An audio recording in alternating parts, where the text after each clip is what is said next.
once you're through and once you've crossed that challenge, there's a sense of accomplishment. And when the accomplishment occurs, it builds a greater sense of camaraderie and team building. And now there's leadership and there's growth.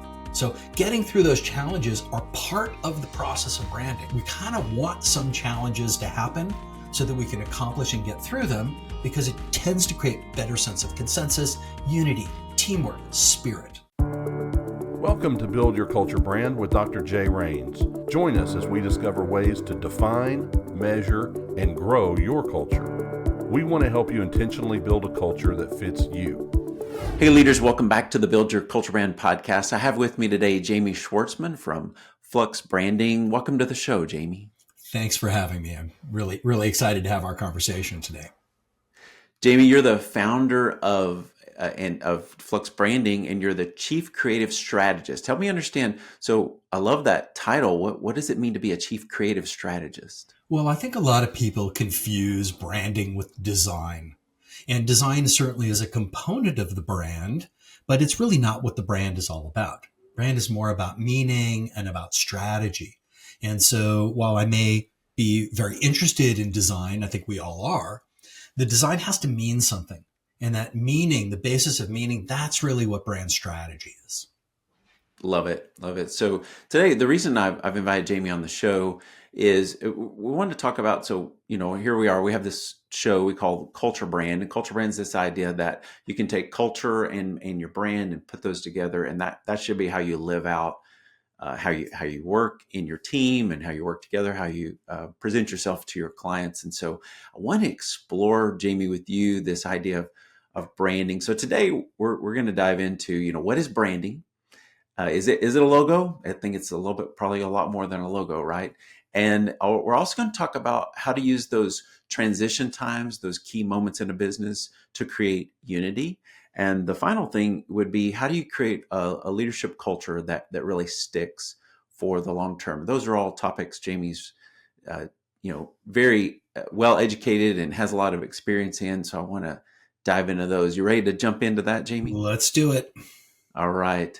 So as we think about these ideas here, just, help me understand, like, how do you define brand? What does that even mean to say it's our brand? I think there's a lot of misconception around branding in itself. Well, certainly there is. And I've been doing branding for almost 30 years.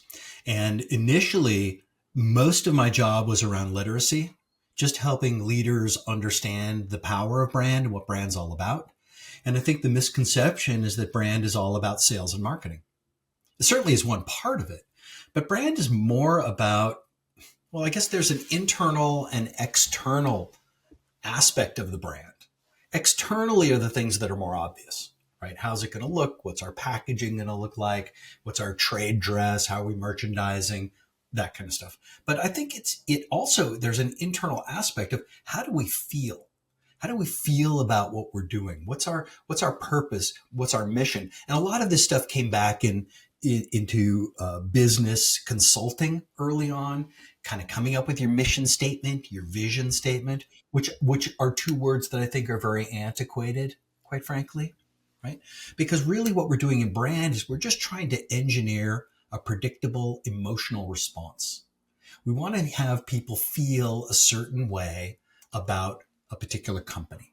And we're not just talking customers. This is employees. This is competitors. This is suppliers, investors, everybody. Because if we can create a unity across all of those feelings, there's a common feeling, then we have something that's memorable. And then we can start to engineer messaging around that is meaningful. Does that make sense? It does. It does. And Jamie, I know you've worked with brands like John Deere, Home Depot, AutoZone, and you may be able to share some stories without names here today. I don't know how much you can share, actual brand names as you talk about them, but can you share a story about where a company has maybe had a transition where they really had to revisit that brand and redesign, and where it made a big difference once they got to the other side of it? Well, certainly for our larger clients, and we do work with large clients that are well-known names, but we also work with a lot of small ones, and a lot of small, we'll call them mom and pops, but they all face the same series of challenges. Typically, when we're brought on, there is some time of change. Something's going on. That's why we're called Flux Branding. Because when things are kind of going steady and there's no major change, it's not really, there are other priorities than the brand. And I would say the brand is called into question during times of great change. So a lot of the times when we're brought in is when there is some great time of change. And in many cases, it's because there's been something that's occurred financially, something unrelated to sales and marketing. It may have been a merger or acquisition. Equity's now rolled up 5 companies. The idea is these companies are going to coexist. We're going to get order of magnitude benefits by consolidating things. And now it's 3 years later. Everybody still has their old business cards and nobody is really getting along. There isn't any common vision. So in many cases, brand is brought in to create unity and help leadership understand the dynamics and principles that are going on. When we do brand, we start with a deep level investigation. We just kind of get a lay of the land. We want to talk to people. We have what we call IDIs, in-depth interviews. And these are structured conversations. They're not mechanical. They're very human like this to get to know what's going on for people. How do they feel about stuff? What's going on? And then we try to analyze that to figure out, well, where can we take it? In some cases, we need to make a clean break. We worked with a large publicly traded automotive company. They had a series of accounting, we'll call them irregularities, where they were not following best practices, and that was impacting their stock prices positively. So once those accounting irregularities were detected by the SEC, they got their reputation was tarnished in the investor community. So in those cases, we'll call it a reboot. Think of it as the Marvel universe. It's the new Spider-Man story. It's the same Spider-Man, but it's a whole different story. In some cases, we're doing a reboot. In other cases, we're just doing an evolve. Maybe it's time to re-energize the team. There hasn't been a crisis, but there's just a general sense that the brand or the culture within the organization is a little tired. So in those cases, we'll just do a tweak and we'll elevate. In other cases, there may be a new product or service that's being offered. In some cases, that creates market conflicts or channel conflicts. So we need to rebalance the brand and rebalance the portfolio to be able to handle the channel conflicts or the product conflicts. So there's always something going on. It's different for every company, but I can tell you when I get a call, it's all about understanding what's going on, what's happening in the world of change. I can imagine the clients that I have, they're listening, and maybe others, that listen to the show, they might have listened to those 3 categories, and my assumption is they might identify with any of them, but the one that they might largely identify is the tweak. Could you give us an example of a tweak that you found really effective? Again, you don't have to put names on it, but something that we could relate to in a tweak that helped with the brand identity. Sure. So this is a little bit of a hybrid. So we just finished this project. It's for a large hair care brand. This is a legacy brand invented about 100 years ago. They started getting momentum 60 years ago. About 15 years ago, they were acquired by a large German multinational corporation. And now they're part of a family of 9 hair care brands. There was a lot of change. They were originally in Indiana, and they were a sort of a regional company. Now they're here in Los Angeles. Their headquarters are in the same building where TikTok is. So you can just imagine the mindset of the people coming from Indiana, now being in LA in the TikTok building. And I can tell you the TikTok building is really cool. Okay. They have about 4 floors there. And this company, they have 2 full floors looking out over the LA area and the marina. It's an amazing kind of location. The mindset of the people had changed dramatically, but the brand was still back in the days of Indiana. And so it was time to sort of evolve the brand. We looked at it. Were we going to reconstruct it? No, we didn't reconstruct it. but we just clarified it.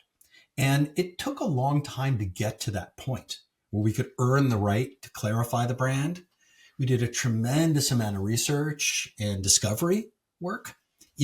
Large companies can afford that. We don't always have the luxury of doing this. But we were able to really do more than a compilation of what they had, but not quite a reboot of the brand. So right down the middle, sort of an evolve. It didn't involve any change to their logo. Their logo was on hundreds of thousands of products at retail. So changing logo wasn't needed. But I would say we changed the meaning behind the logo. We changed who they were, what they were, and just sharpened it. And not only did we do the brand Bible, the messaging toolkit, the visual identity system, we did a series of brand immersion trainings.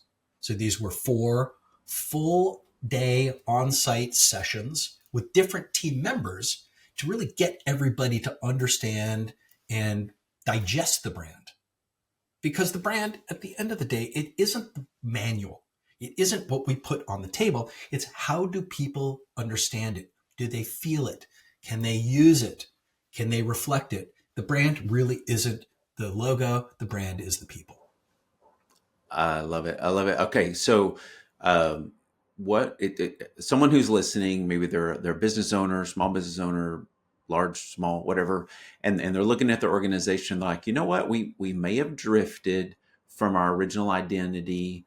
Maybe they're not trying to reinvent their brand, but they kind of have a sense that there are layers of their organization that have missed out or haven't kind of caught up to what the brand used to be.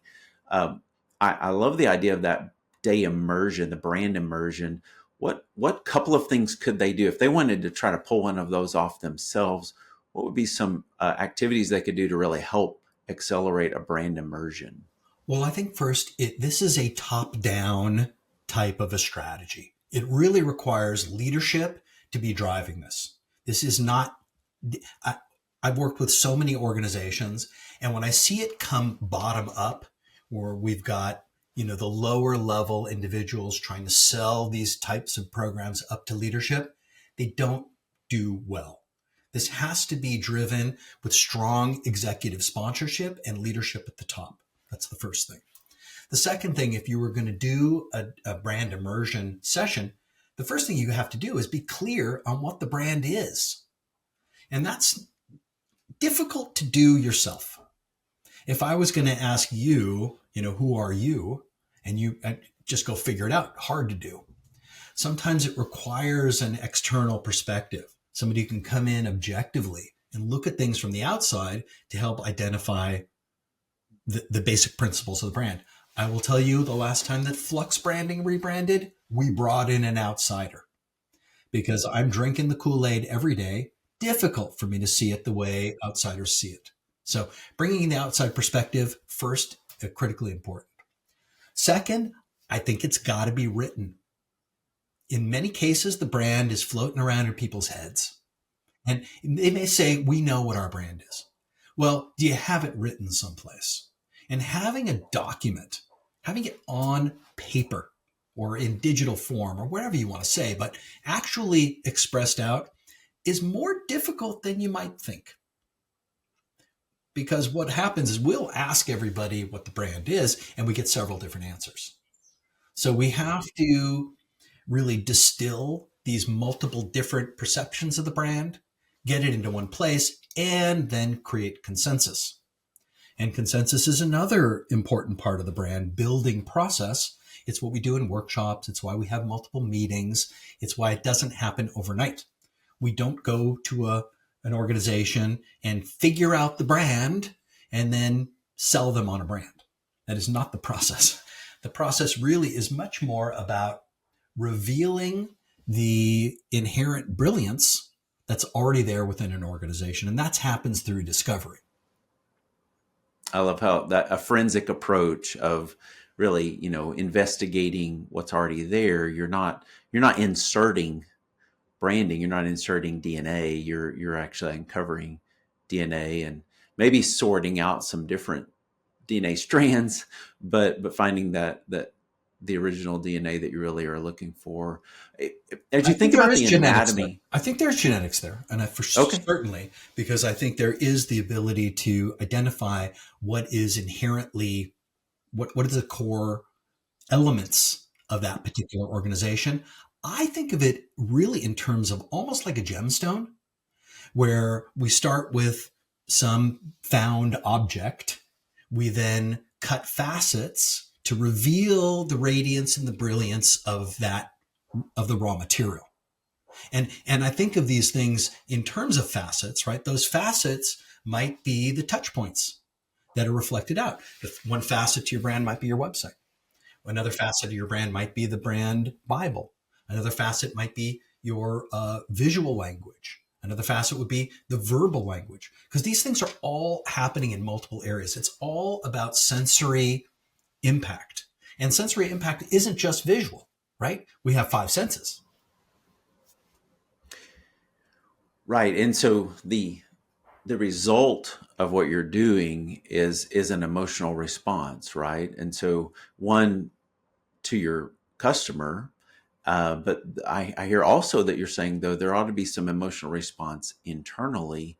Um, how do those work to help each other? The emotional response of the raving fan out there in the world that uses the product, and the emotional response of the internal unity and dynamic going on, that culture, right? So how do those, I don't collaborate, work together, help each other in what you're trying to do? Well, I mean, I think it's going to bleed through, and how people feel about their their career, how the people feel about themselves, how people show up is going to impact how we're communicating. And how we're communicating is going to impact how we're perceiving. So having the right level of spirit within an organization is essential to maintaining a solid brand. And when I say spirit, I use that word intentionally, not in terms of its religious connotations, but more in terms of hearts and souls. Because when hearts and souls are really involved and committed, you have a spirited organization. And spirited organizations tend to be more effective because the hearts and souls of people are in the game. They're showing up for more than just a paycheck. It's more than just a transaction. There's real meaning there. And this is what brand's all about. It's interesting. Just before this podcast, I presented a brand that we've been working on for about maybe 4 months. They're aquaculture. So they're raising steelhead down off the coast of Ensenada in Baja, California. Very cool, right? And interesting group. And I was down there recently. We did photo shoot. I'm out on the boat with their COO, and he's telling me about the culture and what he's trying to do there. And I'm explaining to him how the brand that we've written will really contribute to that. We do a set of core values. Those core values are really important. They're what we believe. And beliefs are not universal. Beliefs are decided. So I will tell you, anybody who comes to work for us at Flux, we have the core values chat. There are 5 core values that define what we believe. One, an example would be, we lead the way. We're from an archetypical standpoint, Flux Branding, we're explorers. And explorers means that we can show you the way. We know the way through. And way through isn't just getting from point A to point B. It's about the journey that we've taken to get. Right. And Yeah. many times those journey isn't just about physical passage. There's some sort of an emotional passage or learning or growth that occurs along the journey. So we have one of our core principles is to lead the way. Sometimes we hit difficult things. We might, just to use an analogy, we might be hiking through the mountains, and now we have to cross a river. Usually it's a stream, but it's rained a lot. And now we're going to have to get wet, and the water's cold, and we got to swim through. We have to lead the way and let the client know it's time now. We're going to get wet. We're going to get in the water. Client might say, I can't do that. It's too cold. But we have to be encouraging. We have to get you through, because once you're through and once you've crossed that challenge, there's a sense of accomplishment. And when the accomplishment occurs, it builds a greater sense of camaraderie and team building. And now there's leadership and there's growth. So getting through those challenges are part of the process of branding. We kind of want some challenges to happen so that we can accomplish and get through them, because it tends to create better sense of consensus, unity, teamwork, spirit. I hope that makes sense. It does. Thank you. And as you talk about this, I hear this idea, and you're such a great storyteller. I can imagine how that plays in well to the work that you do, the creative work that you do, and the strategic work.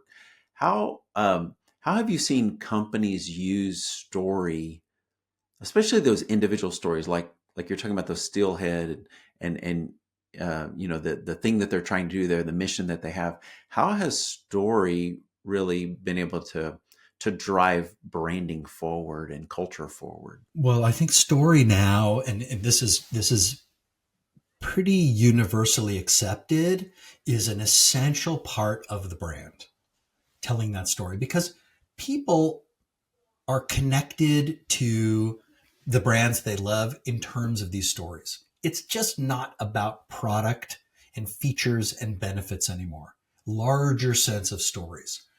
I think stories connect us together. They are culturally important.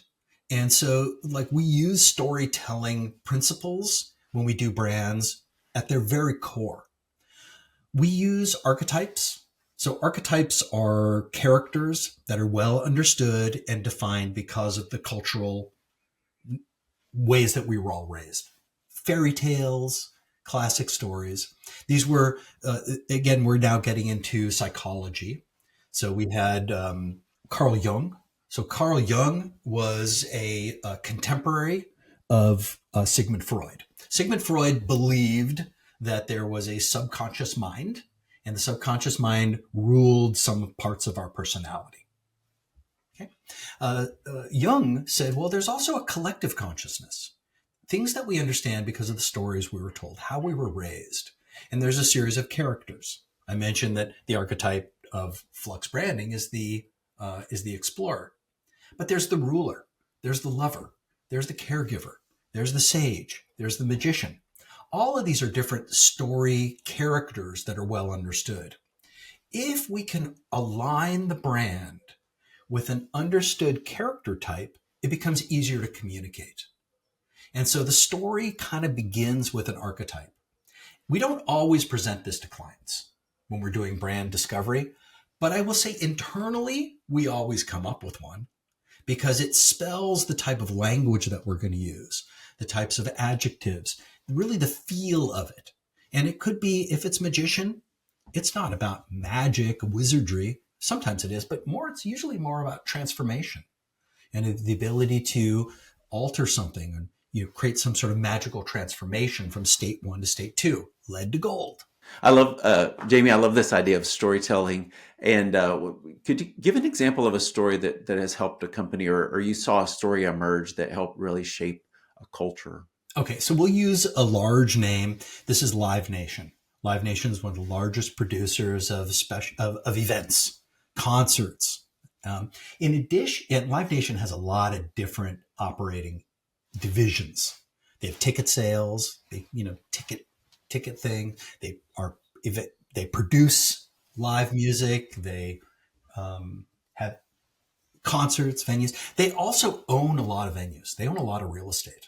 They own over 100 iconic venues across the country. Places like House of Blues. Okay? They own a lot of these venues. And those venues, when they're not being used for concerts, they can be used for special events. So Live Nation Special Events was a client of ours, and we had to come up with what their story was. And why would you want to have a special event at a Live Nation venue? Well, we started to look at first who the audiences were and who we're talking about. High net worth individuals who are having private events. It might be a 50th. It might be an anniversary or something like that, where you're going to do it at a major venue and you want to make a big statement. In more often, it was large corporations that wanted to do things around trade shows. So the trade show's happening. We're going to do something at, the House of Blues. But all of it had to do with really trying to level up the game. And so we came up with this idea of legendary, like legendary events. And really what that led us to was the hero, right? Be the hero. Because for the individual that we were trying to move, these were the event planners, the people that were going to make the decision of where to do something. And if you wanted to have a party where you're going to have Eminem come in and be the guest, you could do it with Live Nation. They've got the resources and the capability to do that. If you've got the money and you've got the resources and the desire for it. So really the whole brand was about be the hero, that you could be the hero. Not only, and this worked on a variety of levels, right? That you could be the hero by booking your event at a Live Nation special events venue. You could also be the hero by having your party there or being celebrated there or having your brand there. So a lot of different things. And then everything worked down from there about being legendary and being the hero. So I hope that's a little bit of a sense of it. There was, in order to get to that, it looked at what was the customer journey from start to finish? Who were we going to go after? Who were the influencers? What were their hopes and fears? How would we be able to activate and to sort of resonate with those things? And that led us to that particular story. So good. Yeah. The hero journey is a great storyline. I'm glad you're able to capitalize on that with that company. What a great message. So almost like we'll be your Gandalf. You're the Frodo, where you're your Gandalf to make it happen, or something like that. So incredible use of story in that brand. And there's some great books on this right now. Story Brand is one of my favorites. It sort of breaks down a lot of the basic principles of theatrical storytelling, because much of this stuff is standardized. In fact, I was at a really interesting, like an antique bookstore in Portland. I found this leather-bound book called The Playwright's Encyclopedia that had all the classic storylines. Man's struggle against a god, loss of love, recapturing. So these are classic stories, and really there's no need for brands to reinvent them. In fact, I think it's risky to try to invent a new story. It's much safer to try to find a storyline that is well known and is reflective of where the brand's authentic principles are, and leverage that. It's easier for everybody, and quite frankly, it's more rewarding. So good. I just to speak to the audience out there, if you're struggling with sharing your story, I think Jamie is available. Our team is available to help you think through how to craft those stories, whether it's for interviews or for marketing or for branding. Getting your message out there. So happy to help and be that third party in there. And I know. Yeah, thanks for that. And actually, we have some really cool free stuff on our website. Okay. So if anybody who is interested in the types of things we're talking about, come over to our website at fluxbranding.com. You'll see a little yellow button for doing a brand decoder. It's a neat little algorithm that we've developed. You answer 6 questions. They're little sliders. It's not an exact science, but where on the scale are you for these 6 sliders? And then using that, it will calculate a brand personality type. You will either come out as an explorer, a dreamer, a lover, or a protector. And this is a simplified version of the archetypes. There are 12 archetypes, but we kind of boiled it down to 4 to make it a little simpler for this purpose.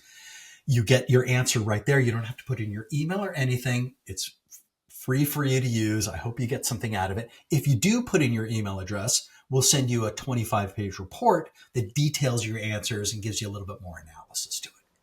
Well, I did it, and I'm an explorer, so there we go. Okay, cool. Thank you for that. So great. I could see you understand a little bit.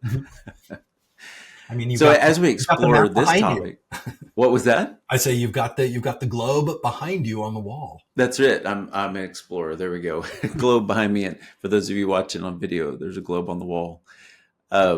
So as we explore this topic, the kind of that last part of what we're looking for here to talk about is and I'll introduce this concept. Maybe some have heard of it, maybe not. I know you've heard of it. There's this idea of a red ocean and a blue ocean. So red ocean is it's red because of blood, because everyone's fighting over the same market share. And there's a whole team. It's a great book, Red and Blue Ocean Ideas. But I wanted to talk about how are you helping people move over to that blue ocean where it's new territory. It's, we're not really, we're doing something different. We're doing something new, even though we might be selling the same type of widget. Maybe we're doing it for a different reason. How do you help people get to that blue ocean? Well, I love Blue Ocean Strategy. It's one of my favorite books, and I use a lot of those principles, at least the thought principle, that why should we be fighting for market share when we can just define our own market and swim in a blue ocean? When it comes to brand, what we do is we look at the competitors and we see where their positions are. And we try to find an alternative position where we can be first. If somebody has already taken an existing position, let them we try not to go and compete into those particular areas. We just think that it doesn't provide as much opportunity. So I would say that that's how we do it, is by looking at the brand positions of your competitors. We also look at the brand positions of what we call your peers. So these might be other organizations that you see yourself in league with. They might not, their products and services might have nothing to do with what you do, but they're companies that we admire and we like their positions. And we usually find a lot of good information from that, because it's very difficult. People don't really know who they are or what they are, but they can see it in other things. And I see this a lot too, where the principals will start describing what they think the brand should be, but then we find from discovery that it's something very different. And in a lot of cases, until you see it down on paper, you don't know. So you got to see these things sketched out.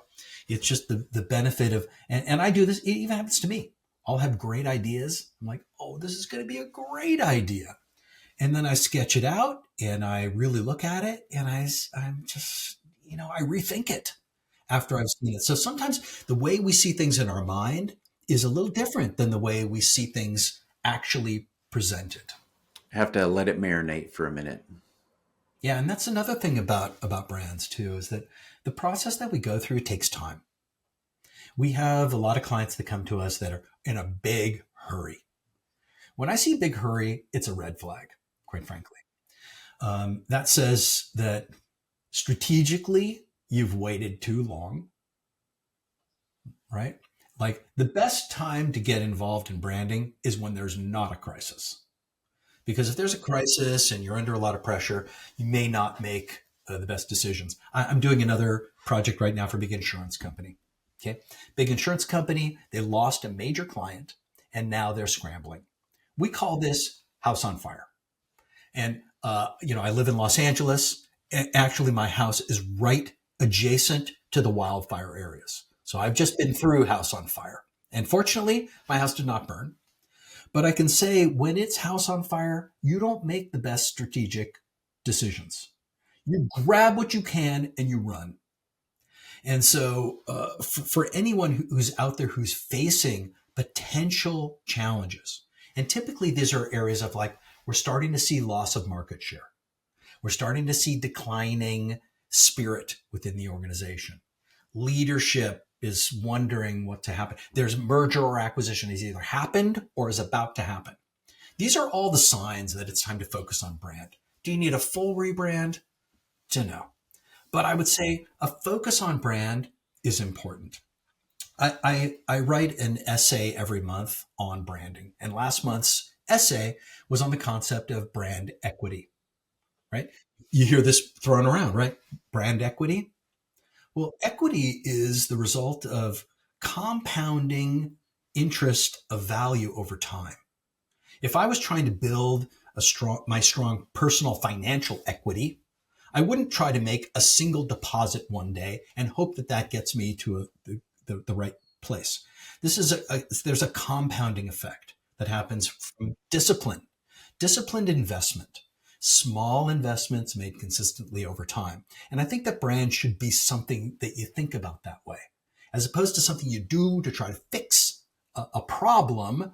This is really a discipline that becomes a practice that's ongoing, so you can make small contributions over time and have those compound into something greater. I think that's so important. In fact, that ties into my last question here about brand promise, because if you think about a brand promise, it is a long-term investment, a brand promise.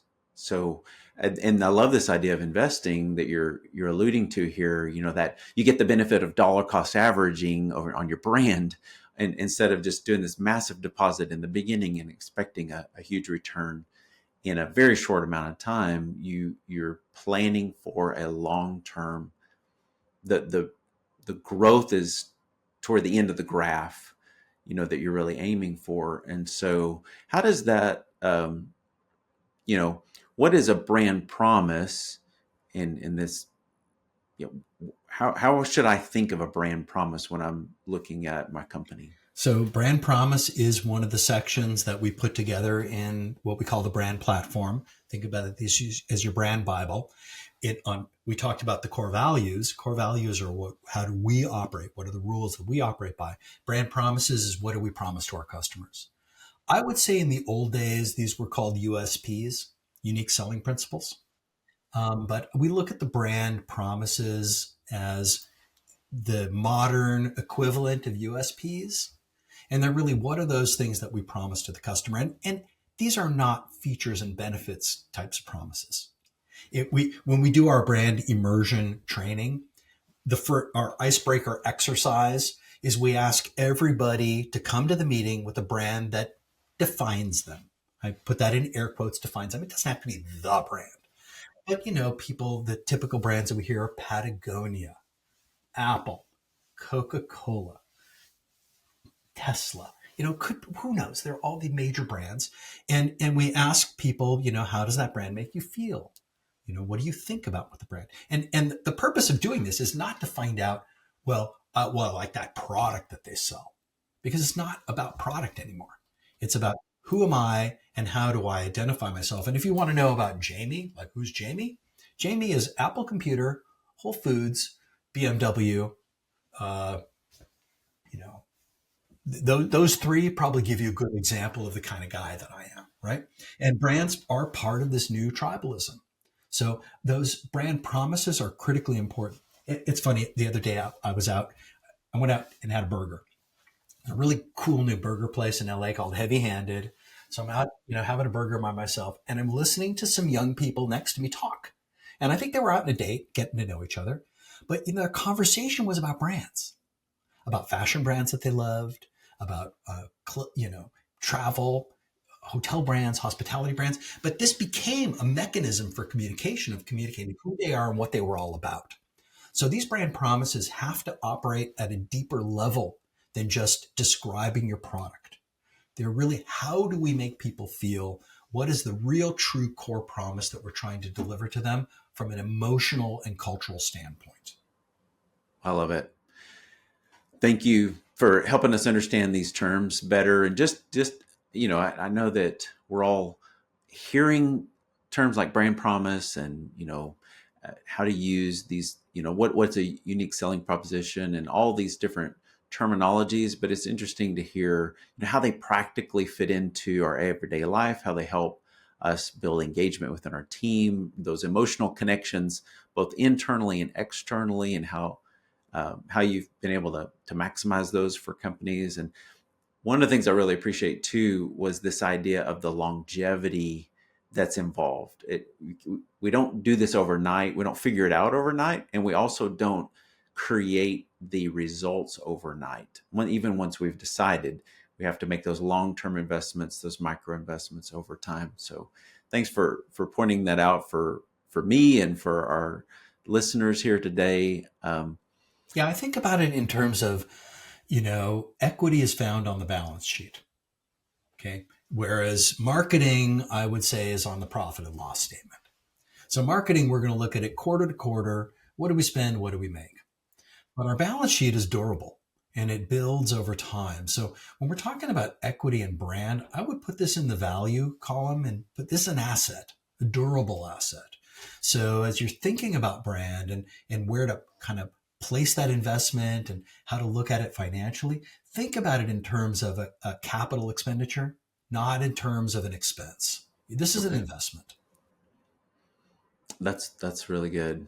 It ends up on the was it EBITDA line? It adds those X's to the value of the company over time. So Yeah, this is an asset.